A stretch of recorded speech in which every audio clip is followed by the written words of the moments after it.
Hello বন্ধুরা, আজকে আমরা শিখব কিভাবে মাইক্রোসফট এক্সেলে খুব সহজে চার্ট ইনসার্ট করা যায়। ডাটা ভিজুয়ালাইজেশন করার জন্য চার্ট সাধারণত একটি শক্তিশালী মাধ্যম। চার্ট বিভিন্ন ডাটার মধ্যে তুলনা করতে এবং ডাটাগুলো খুব সহজে বুঝতে সাহায্য করে। চলুন দেরি না করে মূল ভিডিওতে চলে যাওয়া যাক।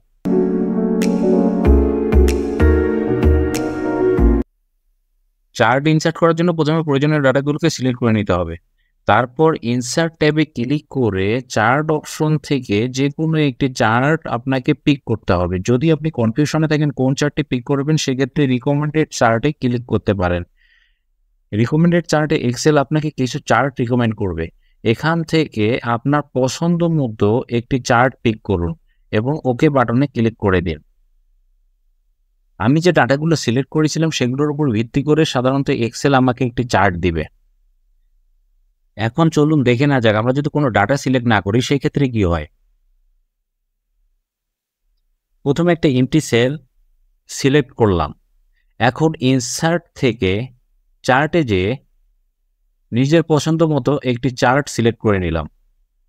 সেক্ষেত্রে এখানে কোনো ডাটা শো করতেছে না, কারণ আমরা কোনো ডাটা সিলেক্ট করিনি। চলুন এবার দেখি এই চার্টে কিভাবে ম্যানুয়ালি ডাটা ইম্পোর্ট করবো। ম্যানুয়ালি ডাটা ইম্পোর্ট করার জন্য প্রথমে চার্ট টুল থেকে ডিজাইন ট্যাবে ক্লিক করতে হবে। ডিজাইন ট্যাব থেকে সিলেক্ট ডাটাতে যেয়ে যে ডাটাগুলো চার্টে শো করতে চান সেই ডাটাগুলো এখানে অ্যাড করে দিতে হবে। এটি আপনি চাইলে মাউসের রাইট ক্লিক করেও করতে পারেন।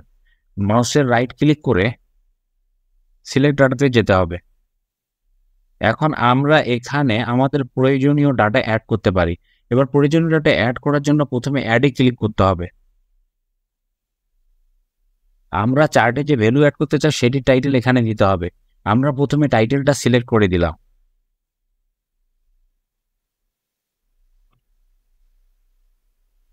তারপর নিচে যে প্রয়োজনীয় ভ্যালুগুলো সিলেক্ট করে দিব।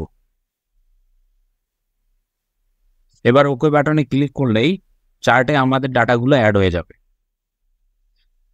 লেবেল অ্যাড করার জন্য এখান থেকে এডিটে ক্লিক করতে হবে এবং লেবেলগুলো সিলেক্ট করে দিতে হবে। ওকে বাটনে ক্লিক করে দিলেই চার্টে সিলেক্টেড লেবেলগুলো অ্যাড হয়ে যাবে। দেখুন এখানে আপনার প্রয়োজনীয় ডাটা এবং লেবেল শো করছে। আপনি চাইলে এখান থেকে ডাটা এডিট এবং রিমুভও করতে পারেন।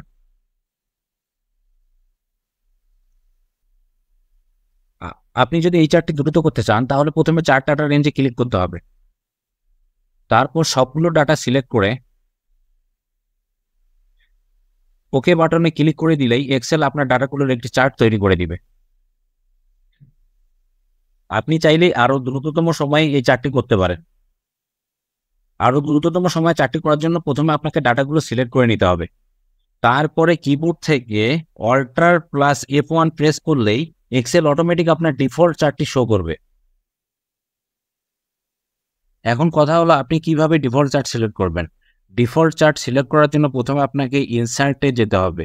ইনসার্ট থেকে অল চার্ট আইকনে ক্লিক করতে হবে। এখানে অল চার্ট অপশন সিলেক্ট করলেই এখানে আপনি অনেক টাইপের চার্ট পেয়ে যাবেন। Line chart, column chart, pie chart, bar chart, area chart, অনেক টাইপের চার্ট আছে। এখান থেকে আপনার যেটা পছন্দ সেটি সিলেক্ট করে নেবেন।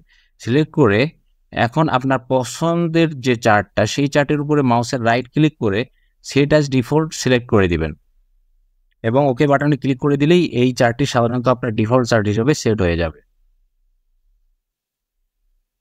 এখন আপনার প্রয়োজনীয় ডাটাগুলোকে সিলেক্ট করে কিবোর্ড থেকে Alt+F1 প্রেস করে দিলেই আপনার ডিফল্ট চার্টটি